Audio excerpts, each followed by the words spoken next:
Hi hello viewers, welcome to Gunanchi study care. ఈరోజు మనం Indian హిస్టరీలోని సింధు నాగరికత గురించి తెలుసుకుందాం. So father of history Herodotus మనందరికీ తెలిసిన విషయమే. సింధు నాగరికత విషయానికి వస్తే ఇది మనకి క్రీస్తు పూర్వం 2500 సంవత్సరాల నుండి 1750 సంవత్సరాల వరకు ఈ సింధు నాగరికత అయితే ఉండేది. ప్రపంచంలో అత్యంత ప్రాచీన నాగరికతలు 3. అవి ఈజిప్ట్, మెసపటోమియా, చైనా. ఈజిప్ట్ అనేది నైలు నది పరివాహక ప్రాంతంలో ఉండేది. మెసపటోమియా అనేది టైగ్రస్ మరియు యూఫ్రటిస్ నదుల మధ్య ఉండేది. చైనా అనేది హొయాంగో పరివాహక ప్రాంతంలో ఉండేది. ఇప్పుడు మనం తీసుకునే సింధు నాగరికత అనేది ప్రస్తుతం పాకిస్తాన్లోని పంజాబ్ రాష్ట్రంలో ఉన్న మాంట్ గోమలీ జిల్లాలో హరప్పా ప్రాంతంలో 1921వ సంవత్సరంలో మొట్టమొదటిసారిగా తవ్వకాలు జరిపారు. సింధు నాగరికతకు సంబంధించిన తొలి తవ్వకాలు ఈ హరప్పా ప్రాంతంలో జరగడం వల్ల దీన్ని హరప్పా నాగరికత అని కూడా అంటారు. ఈ సింధు నది యొక్క పరిధి భారతదేశంలోనే దాదాపు 1.3 మిలియన్ చదరపు కిలోమీటర్ల మేర విస్తరించి ఉండేది. ఇది ప్రపంచ నాగరికతలన్నింటికన్నా చాలా విశాలమైనది. దీని యొక్క ఉపనదులు జేలం, రావి, బియాజ్, సట్లెజ్, చీనాబ్. వీటిని మనం ఎలా గుర్తుపెట్టుకోవచ్చు అంటే దీనికి జూనియర్ బిఎస్సి అనే కోడ్ని మనం పెట్టుకొని గుర్తుపెట్టుకోవచ్చు. అలాగే దీని యొక్క సరిహద్దులో చూసుకున్నట్లయితే మనకి నార్త్లో మాండు, సౌత్లో దయామాబాద్, ఈస్ట్లో ఆలంగీర్పూర్, వెస్ట్లో సుత్కార్ జండర్ ఉండేది. సో ఈ మాండు అనేది జమ్మూ కాశ్మీర్లోను, ఆలంగీర్పూర్ అనేది ఉత్తరప్రదేశ్లోను, దయామాబాద్ అనేది మహారాష్ట్ర, సుత్కార్ జండర్ అనేది బెలూచిస్తాన్కి చెందుతుంది. సో దీన్ని కూడా మనం నార్త్ ఈస్ట్ వెస్ట్ సౌత్ అని కాకుండా నార్త్ ఈస్ట్ సౌత్ వెస్ట్ అని గుర్తుపెట్టుకుంటే మ్యాడ్స్ అనే కోడ్తో మనం గుర్తుపెట్టుకోవచ్చు. M for Mandu, A for Alamgirpur, D for Daimabad, S for సుత్కార్ జండార్. ఒక వస్తువు యొక్క ప్రాచీనతను తెలుసుకోవడానికి ఉపయోగించే ప్రక్రియను మనం రేడియో కార్బన్ డేటింగ్ అంటాం. సింధు నాగరికత అనేది పట్టణ నాగరికత. ఈ పట్టణ నాగరికత అనేది సింధు నాగరికత తర్వాత బుద్ధుని కాలం వరకు ఇంకే నాగరికతలోనూ కూడా మనకి కనిపించలేదు. సో సింధు నాగరికత యొక్క నిర్మాతలు ఎవరు అంటే ద్రవిడులు. మనకి సింధు నాగరికతను ఎక్కడెక్కడ తవ్వకాలు జరిపారో ఆ తవ్వకాలు జరిగిన ప్రాంతాలను బట్టి మనం ఇప్పుడు చూద్దాం. సో ఫస్ట్ ప్రాంతం వచ్చేసరికి హరప్పా ప్రాంతం. ఇది పాకిస్తాన్లోని పంజాబ్ రాష్ట్రంలో మాంట్ గోమరీ జిల్లాలో ఈ తవ్వకాలు అనేవి జరిపారు. సో ఇక్కడ తవ్వకాలు జరిపినప్పుడు అధ్యక్షత వహించింది ఎవరు అంటే దయారాం సహానీ గారు. ఈ దయారాం సహానీ గారి అధ్యక్షతన 1922లో హరప్పా ప్రాంతంలో తవ్వకాలు అనేవి జరిగాయి. ఇక్కడ తవ్వకాలు జరిపినప్పుడు బయటపడిన వస్తువులు ఏంటి అంటే 6 చిన్న ధాన్యాగారాలు, హెచ్ ఆకారంలో ఉండే శ్మశాన వాటిక, రాయితో చేసిన గడ్డమున్న పురుషుడి బొమ్మ, కార్మికుల నివాస గృహాలు, ఎక్కాగా పిలిచే ఎడ్ల బండ్లు.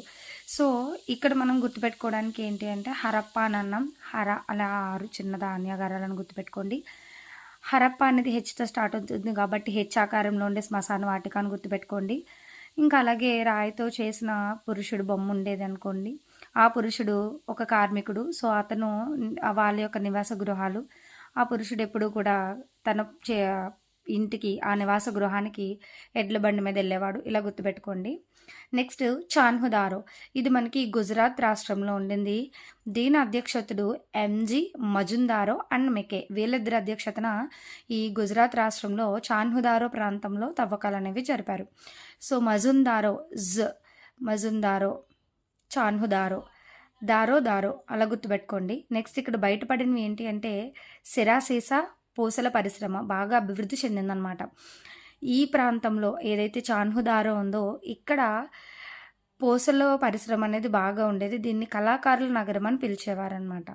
సో మనకి ఇప్పుడు అందరికీ బాటిల్ పెయింటింగ్స్ బాగా ఐడియా ఉంటాయి కదా. సో అలా ఇక్కడ సిరాసీసా అదొక కళ అని గుర్తుపెట్టుకోండి. నెక్స్ట్ పూసల పరిశ్రమ. సో పూసలన్నీ దండలుగా గుచ్చి ఏవో తయారు చేస్తూ అలా వాళ్ళు అమ్ముకుంటున్నారు. సంథింగ్ అలా గుర్తుపెట్టుకోండి. కళాకారుల నగరం అనమాట.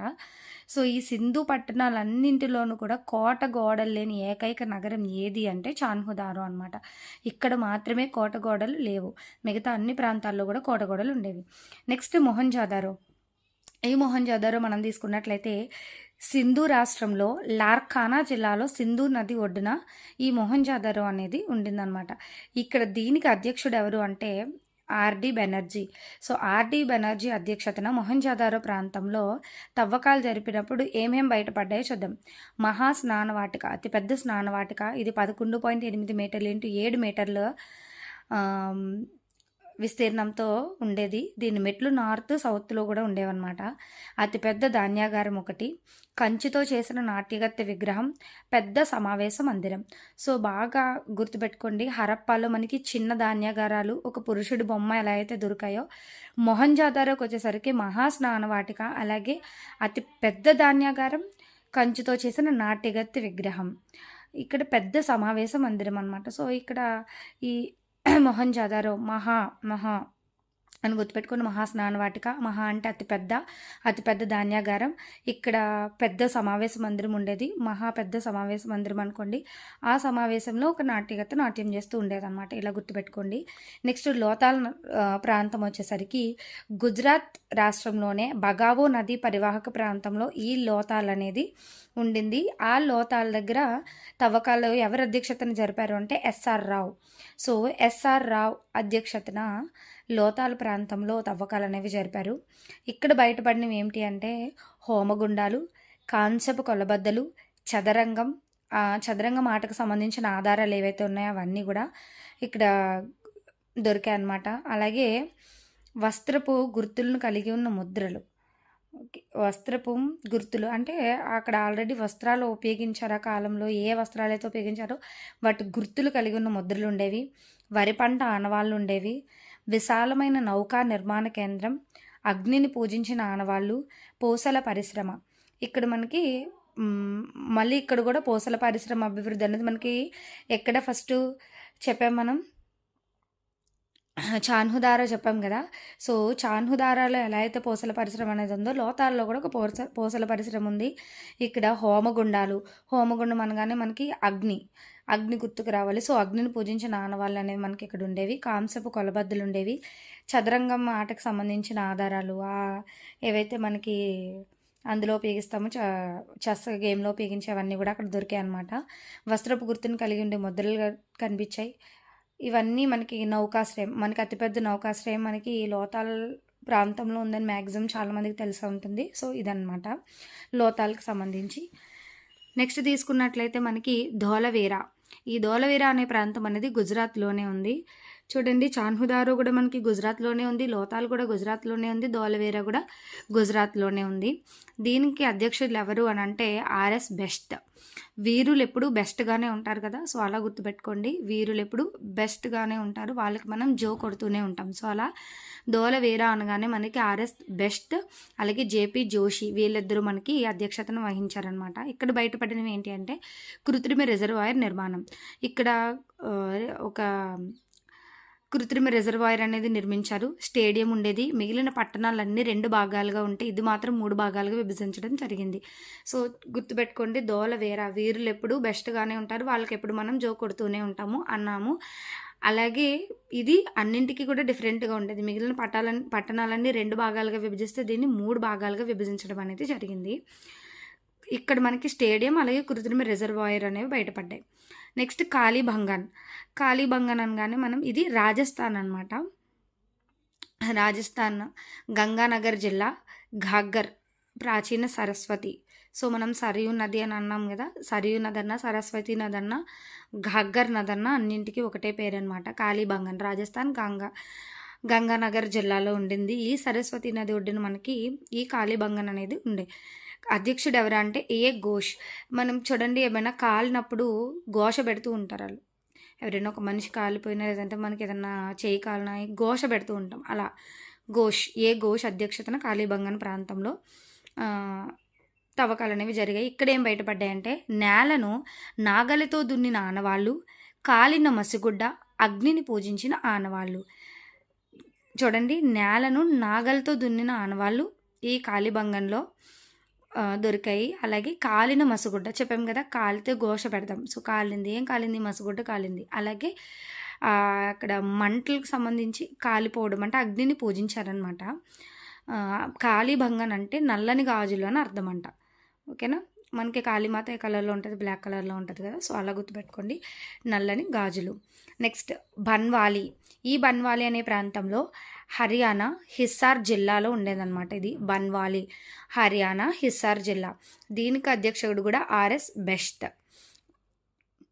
ఇందాక ఆర్ఎస్ బెస్ట్ ఎక్కడ చెప్పాం, ధోలవేరా చెప్పాం కదా. ఇప్పుడు బన్వాలి ప్రాంతంలో కూడా ఈయన అధ్యక్షతనే తవ్వకాలు అనేవి జరిగాయి. హరప్పా నగరాలన్నింటికీ గ్రిడ్ పద్ధతిని పాటించని ఏకైక నగరం ఇక్కడ బన్వాలి ప్రాంతంలో బయటపడింది. అలాగే మట్టితో చేసిన నాగలి బొమ్మ. చూడండి, ఈ ఆర్ఎస్ బెస్ట్ గారు ఎక్కడ చేసినా కూడా అక్కడ ఒక డిఫరెంట్ ఉంటుంది. ఇందాక మనం ధోలవేరా చెప్పాము, అది ఏంటంటే మిగతా ప్రాంతాలన్నింటిని 2 భాగాలుగా విభజిస్తే ధోలవేరా మాత్రం 3 భాగాలుగా విభజించారు. ఇప్పుడు ఇక్కడ ఈయన అధ్యక్షతను బయటపడిన బన్వాలి ప్రాంతంలో కూడా ఏంటి అంటే మిగతా అన్ని నగరాల్లోనూ గ్రిడ్ పద్ధతిని పాటిస్తే ఇక్కడ మాత్రం గ్రిడ్ పద్ధతిని పాటించకుండా ఉండే ఏకైక నగరం అనమాట బన్వాలి అనేది. అలాగే ఇక్కడ మట్టితో చేసిన నాగలి బొమ్మ కూడా బయటపడింది. నెక్స్ట్ కోట్ డిజీ. సో కోట్ డిజీ అనేది మనం తీసుకున్నట్లయితే ఇది పాకిస్తాన్ సింధు రాష్ట్రంలో ఉంది. ఇక్కడ దీనికి అధ్యక్షుడు గురే అనమాట. బయటపడినవి ఏంటి అంటే రాతితో చేసిన బాణాలు. సో గురే బాణాలను ఎప్పుడు మనం గురి చూసి కొడుతూ ఉంటాం అనమాట. సో గురే అధ్యక్షతన బయటపెట్టిన కోట్ డిజీ ప్రాంతంలో మనకి రాతితో చేసిన బాణాలు అనేవి బయటపడ్డాయి. నెక్స్ట్ మనం చూసుకున్నట్లయితే సుర్కటోడా. ఈ సుర్కటోడా ప్రాంతం అనేది గుజరాత్ రాష్ట్రంలో ఉండింది. ఇక్కడ గుర్రపు ఎముకల ఆనవాళ్ళు అనేవి దొరికాయి. నెక్స్ట్ రంగపూర్ ప్రాంతంలో తీసుకుంటే ఇక్కడ వరి పంట ఆనవాళ్ళు. మనం ఇందాక చూసాం వరి పంట ఆనవాళ్ళు ఎక్కడ దొరికాయి, మనకి లోతాల్లో కూడా వరి పంట ఆనవాళ్ళు అనేవి దొరికాయి. ఇక్కడ రంగపూర్లో కూడా వరి పంట ఆనవాళ్ళు దొరికాయి అన్నమాట. ఇది మనకి పూర్తిగా ఏదైతే సింధు నాగరికత టైంలో తవ్వకాలు జరిపిన ప్రాంతాలు ఏవైతే ఉన్నాయో అవి ఇవన్నమాట. నెక్స్ట్ వీళ్ళ పట్టణ ప్రణాళిక ఎలా ఉండేదో మనం తెలుసుకుందాం. సో సింధు ప్రజల విశిష్ట లక్షణం ఏంటి అంటే నగర నిర్మాణం. ఇక్కడ నగరాలు అనేవి చాలా బాగా నిర్మించడం జరిగింది. వీరి ఇళ్ళన్నీ కూడా దీర్ఘచతురస్రాకార పద్ధతిలో అంటే గ్రిడ్ పద్ధతిలో కాల్చిన ఇటుకలను ఉపయోగించి నిర్మించుకున్నారనమాట. మనం ఇందాక చెప్పాం గ్రిడ్ పద్ధతిని పాటించని ఏకైక నగరం ఏమని చెప్పాం, బన్వాలి. సో బన్వాలి అనేది గ్రిడ్ పద్ధతిలో ఉండదు, మిగతా అన్నీ కూడా మనకి గ్రిడ్ పద్ధతిలో ఉంటాయన్నమాట. నెక్స్ట్ అత్యంత సాంకేతికపరమైన అంశం ఇక్కడ బాగా టెక్నాలజీ ఉపయోగించి కట్టింది ఏంటంటే డ్రైనేజ్ సిస్టమ్ అనమాట. ఇక డ్రైనేజ్ సిస్టమ్ అనేది చాలా బాగా ఉండేది. వీరు ఉపయోగించిన నీటి రహదారి అనేది పక్కన మురుగు కాలువలోకి చేరారు. సో ఈ డ్రైనేజ్ సిస్టమ్ ఎలా ఉండేదంటే పక్కన ఉండే మురుగు కాలువలోకి నీరు చేరే విధంగా ఏర్పాట్లు అనేవి ఉండేవన్నమాట. వీళ్ళు నగరాలన్నింటినీ 2 భాగాలుగా విభజించేవారు. ఎగువ భాగం, దిగువ భాగం, ఎక్సెప్ట్ ధోలవేరా ప్రాంతం, అది మాత్రం 3 భాగాలుగా ఉండేది. సో నగరాలన్నీ కూడా 2 భాగాలుగా ఉండేవి, ఎగువ భాగం, దిగువ భాగం. ఎగువ భాగంలో ఉన్నత వర్గాల వాళ్ళు నివసించే వాళ్ళు, దిగువ భాగంలో సామాన్యులు నివసించేవాళ్ళు అనమాట. ఇక్కడ ప్రధాన వీధులన్నీ కూడా నార్త్, సౌత్ ఉండేవి. వాటి ఉపవీధులు ఏవైతే ఉన్నాయో అవి ఈస్ట్ అండ్ వెస్ట్కు ఉండేవన్నమాట. నెక్స్ట్ ఈస్ట్లో ఏంటంటే ఎత్తులో కోట దుర్గాలు ఉండేవి. నెక్స్ట్ వెస్ట్లో కోట ముఖద్వారం ఉండేది. వీళ్ళకి బావి చుట్టూ ఉండే నగరానికి ఎల్ ఆకారపు ఇటుకలు ఉపయోగించేవారు. బావి చుట్టూ ఉండే నగరం ఏదైతే ఉందో దానికి ఎల్ ఆకారపు ఇటుకలు అనేవి ఉపయోగించేవారు. వీళ్ళు బాగా కాల్చిన ఇటుకలు ఉపయోగించేవారు. వీళ్ళ సామాజిక వ్యవస్థ ఎలా ఉందంటే వీళ్ళకి మాతృస్వామిక వ్యవస్థ ఎక్కువగా ఉండేది. కుటుంబానికి తల్లే అధిపతిగా ఉండేది. ఇక్కడ ప్రధానంగా 4 జాతులు ఉండేవి: ప్రోటో ఆస్ట్రలాయిడ్స్, ఆల్ఫైన్స్, మెడిటరేనియన్స్, మంగోలాయిడ్స్. ఈ 4 జాతులు ప్రధానంగా ఇక్కడ ఉండేవి. వీళ్ళది మాతృస్వామిక వ్యవస్థ అని మనకి బయట పెట్టింది ఎవరు అంటే సర్ జాన్ మార్షల్ అనమాట. ఈయన చెప్పాడు మనకి ఈ సింధు నాగరికత ప్రజలు మాతృస్వామిక వ్యవస్థ ఉండేది, తల్లి ఆధిపత్యం వహించేది అని. నెక్స్ట్ వీళ్ళ ఆర్థిక వ్యవస్థకు వచ్చేసరికి ఇక్కడ ప్రధాన వృత్తి వ్యవసాయం. ప్రధాన పంటలు గోధుమ, వరి, బార్లీ. సో గోబావా అని గుర్తుపెట్టుకోండి, గోధుమ, వరి, బార్లీ, వరి, గోబావా. పశుపోషణ ఎలా ఉండేదంటే ఎద్దులు, గేదెలు, గొర్రెలు, మేకలు, కుక్కలు, గాడిదలు, ఒంటెలు వీటన్నింటిని కూడా పెంచేవాళ్ళు. వీళ్ళకి పరిశ్రమలు, వ్యాపార వాణిజ్యాలకి ప్రాధాన్యత ఇచ్చేవారు ఎక్కువగా. అలాగే ఇక్కడ ఖేత్రి, బెలూచిస్తాన్ ఈ ప్రాంతాల్లో రాగిని ఎక్కువగా దిగుమతి చేసేవారు. ఆఫ్ఘనిస్తాన్ ప్రాంతంలో తగరాన్ని ఎక్కువగా దిగుమతి చేసుకునేవారు అనమాట. ఇక్కడ వస్త్రాలు వచ్చేసరికి నూలు, ఉన్ని, కుండలు, టెర్రాకోట బొమ్మల నిర్మాణం అనేది ఎక్కువగా జరిగాయి. ఈ టెర్రాకోట బొమ్మల్లో ఎక్కువగా స్త్రీల బొమ్మలు, మూపురముండే ఎద్దు బొమ్మలు ఇవి ఎక్కువగా ఉండేవి. వీరి విదేశీ వాణిజ్యం ప్రధానంగా మెసపటోమియాతో జరిగేది. ఎక్కువగా ఎగుమతులు దిగుమతులు ఎవరితో చేసేవారంటే మెసపటోమియాతో చేసేవారు.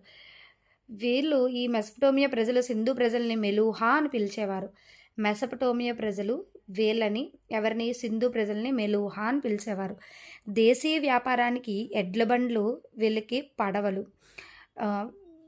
ఎడ్ల బండ్లు పడవలు వీళ్ళు ఉపయోగించేవారనమాట. విదేశీ వ్యాపారానికి అయితే భారీ నౌకలు యూజ్ చేసేవారు. దేశంలోనే ఎక్కడైనా ఎగుమతులు దిగుమతులు చేయాలి అంటే ఎడ్ల బండ్లు పడవల మీద వెళ్ళిపోయేవారు. కానీ విదేశాల్లో వ్యాపారం చేయాలంటే మాత్రం పెద్ద పెద్ద నౌకలు యూజ్ చేసేవారు. వీళ్ళ రాజకీయ వ్యవస్థకు వచ్చేసరికి సింధు నాగరికత కాలం నాటి రాజకీయ పరిస్థితులు పాలన గురించి ఎవరికి కూడా సరైన ఆధారాలు అయితే లభించలేదు. మత రాజ్యం అని కొందరు, మతాధిపతుల పాలన అని డిడి కౌసంబి చెప్పాడు. డిడి కౌసంబి ఏం చెప్పాడంటే అక్కడ రాజకీయం అనేది మతపరంగా వచ్చేది, మతాధిపతులే పాలించేవారని చెప్పారు. లేదు, వ్యాపారం వాణిజ్యాలకు ప్రాధాన్యం ఇచ్చి వ్యాపార వర్గాలే పాలించేవారు అని ఆర్ఎస్ శర్మ గారు చెప్పారు. హరప్పా సమాజంలో అసలు పాలకులే లేరు, అందరూ సమాన హోదా కలవారే అని ఆధునిక చరిత్రకారులు ఎవరైతే ఉన్నారో వాళ్ళు చెప్తున్నారు. నెక్స్ట్ మత వ్యవస్థ. ఇక్కడ మన మత వ్యవస్థకు వచ్చేసరికి వీళ్ళు ప్రధానంగా పశుపతిని అమ్మ తల్లిని పూజించేవారనమాట. ఈ పశుపతి విగ్రహం మనకి ఎక్కడ లభించింది అని అన్నాం, హరప్పాలో లభించింది పశుపతి విగ్రహం. ఈ పశుపతిని నేటి శివుడు అని కూడా పిలుస్తూ ఉంటారని సర్ జాన్ మార్షల్ అభిప్రాయపడ్డారనమాట. అప్పట్లో పశుపతి ఎలా అయితే ఆ విగ్రహం ఎలా అయితే ఉందో ఇప్పుడు శివుని ఆకారం అట్లా ఉందని చెప్పాడు ఈయన. మూపురమున్న ఎద్దు అంటే ఒక జంతువు, పావురం, రావి చెట్టును పూజించేవారు, అగ్నిని పూజించేవారు. వీళ్ళు చెట్లని, ఎద్దుల్ని, జంతువుల్ని, పక్షుల్ని, అగ్నిని బాగా పూజించేవారు. పశుపతి ముద్రిక చుట్టూ ఏనుగు, పులి, ఖడ్గమృగం, దున్నపోతు, జింక, జంతువుల చిత్రాలు అనేవి ఉండేవి. వీరు చనిపోయిన మృతదేహాలను పూడ్చేటప్పుడు రాగి అద్దాలు, గాజులు, పూసలు ఉంచేవారు. ఎవరైనా చనిపోతే వాళ్ళ మృతదేహాల చుట్టూ రాగద్దాలు, గాజులు, పూసలు ఉంచేవారు. వీళ్ళేంటంటే చనిపోయిన తర్వాత కూడా వాళ్ళకు ఒక జీవితం ఉంటుంది అని నమ్మేవారనమాట. మృతదేహాల తల ఉత్తరం వైపు, కాళ్ళు దక్షిణం వైపుకు ఉండేలాగా పూడ్చేవారు. సింధు ప్రజల లిపి పిక్టోగ్రఫీ అంటే బొమ్మల లిపి. వీరి లిపిలో 400 చిత్రాలు ఉంటాయి. వీళ్ళకి ఒక లైన్ లెఫ్ట్కి ఇస్తే ఒక లైన్ లెఫ్ట్ టు రైట్ ఉంటే next line right to left ఉంటుందట. సో వీళ్ళ లిపిని ఇప్పటికీ ఎవరు కూడా అర్థం చేసుకోలేకపోయారనమాట. ద్రావిడ భాషతో కొన్ని పోలికలు ఉన్నాయని మహాదేవన్ అనే వ్యక్తి చెప్పారు. 2000కు పైగా ముద్రలు, ప్రతి ముద్ర కూడా ఒక లిపి అలాగే ఒక జంతువు అలాగే ఉంటుందన్నమాట. వీళ్ళ పతనానికి కారణాలు ఏంటి అంటే ఆర్యుల రాక లేదా ఆర్యులు చేసిన దాడి అని మార్టిమన్ వేలర్ చెప్పాడు. లేదు, భూకంపాల కారణమని రైస్ చెప్పాడు. వరదలు, నదుల ప్రవాహ దిశల్లో మార్పు, ఎడారి విస్తరించి భూసారం తగ్గడం, ఇవన్నీ మార్పులని చెప్పి కొంతమంది అభిప్రాయం. సో ఇది గైస్ సింధు నాగరికతకి సంబంధించిన పూర్తి సమాచారం. ఇంకా నేను సింధు నాగరికతకి సంబంధించి కొంత సమాచారం అయితే ఇవ్వాలనుకుంటున్నాను. అది నేను నెక్స్ట్ వీడియోలో పోస్ట్ చేస్తాను. దీనికి సంబంధించిన నోట్స్ కావాలనుకుంటే నాకు కమెంట్ చేయండి. Thank you.